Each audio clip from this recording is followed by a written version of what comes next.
माफ करना भाई, तुम्हें तो बात भी करना नहीं आता। इतना बोलकर सुबोध ने अपने हाथ जोड़ लिए तो मानो खींच कर रह गया। अचानक बात करते करते दोनों को ऐसा करता देख मैं भी घबरा गया। कमरे में झगड़ा हो और नकारात्मक माहौल बन जाए तो बड़ी घुटन होती है। मैं तनाव में नहीं जी सकता। पता नहीं कैसा कैसा लगने लगता है। ऐसा लगता है जैसे किसी ने नाक तक मुझे पानी में डुबो दिया हो। शांत रहो भाई, तुम दोनों को क्या हो गया है? कुछ नहीं। मैं भूल गया था कि कुपात्र को सीख नहीं देनी चाहिए। जिसे कुछ लेने की चाह ही ना हो उसे कुछ कैसे दिया जा सकता है? बर्तन सीधे मुंह रखा हो तभी उसमें कोई चीज डाली जा सकती है।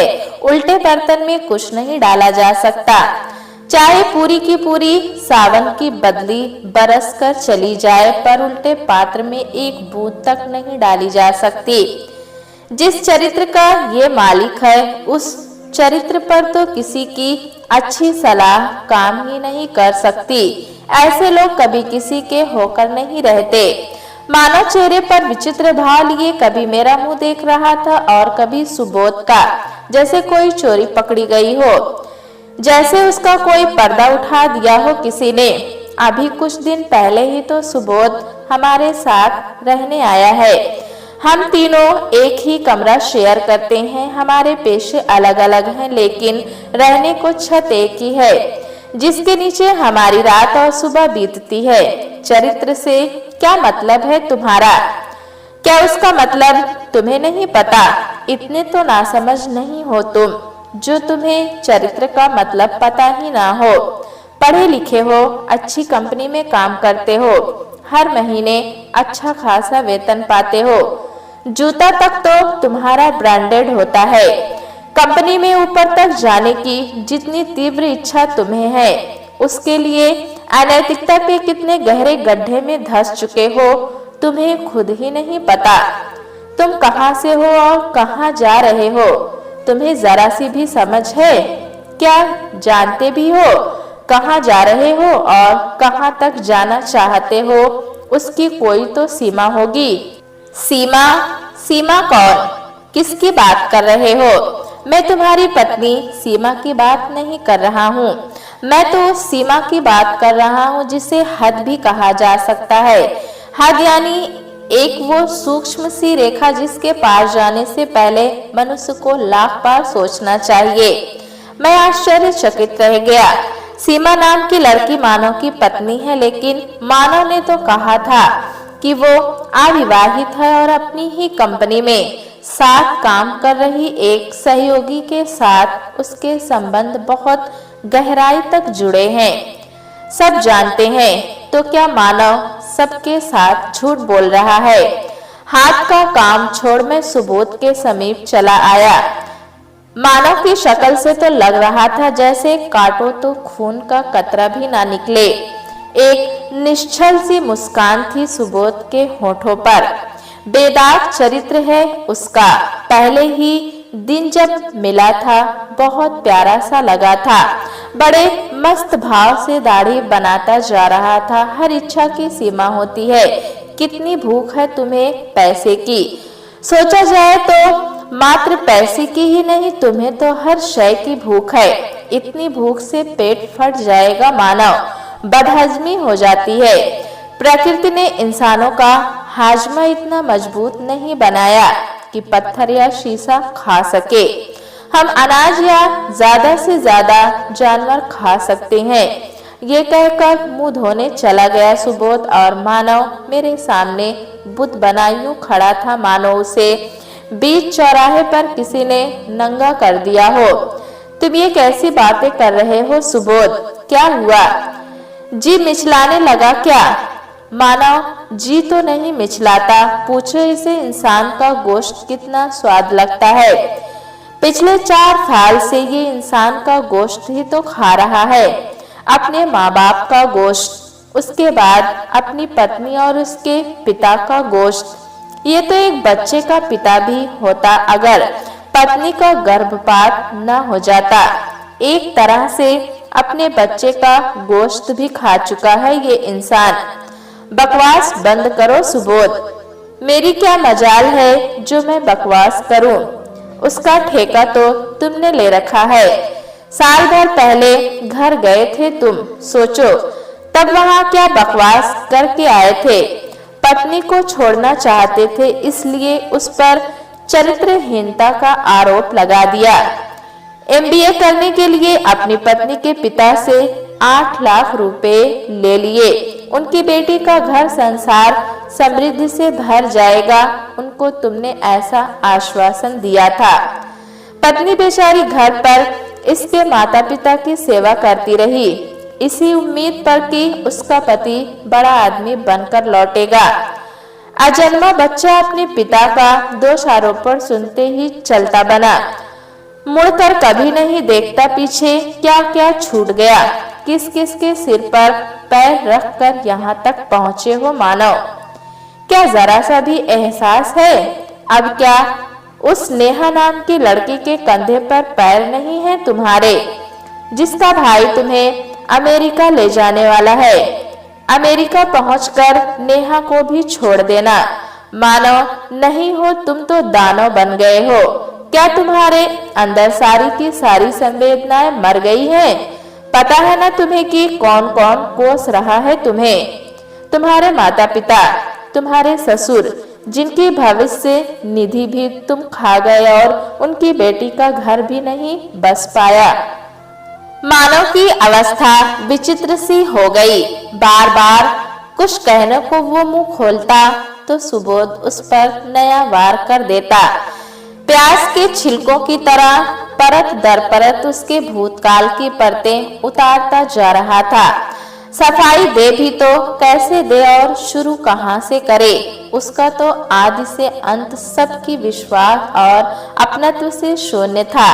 जो इंसान अपने माँ बाप का सगा ना हुआ, अपनी पत्नी के प्रति वफादार ना हुआ, वो किसी और का भी क्या होगा? सहज ही अंदाजा लगाया जा सकता है। अपनी संतान के प्रति भी जिसने कोई जिम्मेदारी ना समझी, वो कहां कहां से पलायन कर रहा है समझा जा सकता है। सुबोध, तुम ये सब कैसे जानते हो? जरा बताओ तो। मैंने सुबोध का हाथ पकड़कर पूछा था। शांत रहने वाला सुबोध इस पल जरा आवेश में था। तुम मुझसे क्यों पूछ रहे हो कि मैं ये सब कैसे जानता हूँ? तुम इस नाशुक्र इंसान से सिर्फ ये पूछो कि जो कुछ भी मैंने इसके लिए कहा है वो सच है या नहीं। मैं कैसे जानता हूँ कैसे नहीं, इससे क्या फर्क पड़ता है? पूछो इससे कि इसके माता पिता आजकल कहाँ हैं, जिंदा भी हैं या मर गए? तलाक के बाद इसकी पत्नी और उसके पिता का क्या हुआ? क्या ये जानता है अपने ससुर के 8 लाख रुपए ये कब लौटाने वाला है, जो अब सूद मिलाकर 10 से 12 लाख रुपए तो होने ही चाहिए। सीमा ने अभी मुझे तलाक दिया कहाँ है? पहली बार मानव ने अपने होंठ खोले। और क्या सबूत है उसके पास कि वे रुपए उसके पिता ने ही दिए थे? जिस दिन अदालत का नोटिस तुम्हारे ऑफिस पहुंच जाएगा, उस दिन अपने आप पता चल जाएगा किसके पास कितने और कैसे सबूत हैं। इतना लाचार और बेवकूफ किसे समझ रहे हो तुम? सुबोध इतना सब कहकर अपने कपड़े बदलने लगा। आजकल मुंह छिपाकर भागना आसान कहाँ है। इंसान मोबाइल नंबर से पकड़ा जाता है। जिस कंपनी में काम करो वहां से छोड़कर कहीं और भी चले जाओ तो भी सिरा हाथ में आ जाता है। ये दुनिया इतनी बड़ी कहाँ रह गई है कि इंसान पकड़ में ही ना आए। जल्द ही नेहा को भी पता चल जाएगा तुम्हारा कच्चा चिट्ठा। ये मत सोचो कि तुम सारी दुनिया को बेवकूफ बना लोगे। बदहवास सा होने लगा मानव। 15 दिन पहले ही तो सुबोध हमारे साथ रहने आया है। उसने कहा था जम्मू से है। मानव भी जम्मू से है। तब मुझे क्षण भर को लगा भी था कि मानव जम्मू का नाम सुनकर जरा सा परेशान हो गया था। बड़ी गहराई से परख रहा था कि वो किस हिस्से से है, किस कोने से है। अगर इंसान जिंदा है और अच्छी नौकरी में है तो छिप नहीं सकता और मुझे पूरा विश्वास है तुम अभी जिंदा हो। धड़ाम से वहीं बैठ गया मानव। सुबोध जल्दी जल्दी तैयार होने लगा। उसने अपना नाश्ता किया और जाते जाते मानव का कंधा थपथपा दिया। अभी भी देर नहीं हुई, मर जाओ या जिंदा रहो अपने ही काम आते हैं, रोते भी अपने ही हैं, ऐसा दुनिया कहती है। अपना घर परिवार संभालो, अपनों के साथ छल मत करो, वरना वो दिन दूर नहीं जब यही छल घूम फिर कर तुम्हारे ही सामने परोसा जाएगा। अपने घर जाओ मानो, तुम्हारी माँ बहुत बीमार है। क्या मानो के होठों से पहली बार ये शब्द अपने आप ही निकला था। अपनी माँ तो याद है ना, जाओ उनके पास। नेहा जैसी कल बहुत मिल जाएंगी। आज माँ हाथ से निकल गई तो पूरी उम्र जमीन से जुड़ने को ही तरस जाओगे। पत्नी को छोड़ा है, जाहिर है वो भी मर तो नहीं जाएगी, वो तो कल अपना रास्ता खुद ढूंढ लेगी। लेकिन आज जो छूट जाएगा वो कभी हाथ नहीं आएगा। अच्छे इंसान बनो मानव। माँ बाप ने इतना अच्छा नाम रखा है, कुछ तो उसे सार्थक करो। सुबोध चला गया। कहाँ से बात शुरू हुई थी और कहाँ आ पहुंची थी, हैरान हूँ मानव के बारे में इतना सब जानते हुए।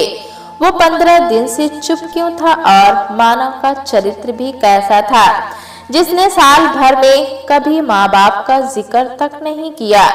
घर में पालतू जानवर पाल लो तो उसका भी नाम कभी कभार इंसान ले ही लेता है। सुबोध ने बताया था कि उसके कई मित्र मानव के गांव से है, हो सकता है उन्हीं से उसे सारी कहानी पता चली हो। मैं तो कितना अच्छा दोस्त समझ रहा था मानव को, अब लग रहा है अपनी समझ को अभी मुझे और परिपक्व करना पड़ेगा। इंसान को परखना अभी मुझे नहीं आया। मैं सोचने लगा हूँ मानव, जो अच्छा इंसान ही नहीं है वो अच्छा मित्र कैसे होगा। प्यार पाने के लिए तो प्यार बोना पड़ता है और विश्वास पाने के लिए विश्वास। मानव के तो दोनों हाथ खाली हैं। ये क्या लेगा जब कभी दिया ही नहीं। इसके हिस्से तो मात्र खालीपन और अकेलापन ही है। मानव बुद्ध बना चुपचाप बैठा रहा। प्यारे दोस्तों, कहानी कैसी लगी हमें कमेंट में जरूर बताएं। चैनल पे नए हैं तो एक लाइक और सब्सक्राइब करना ना भूलें।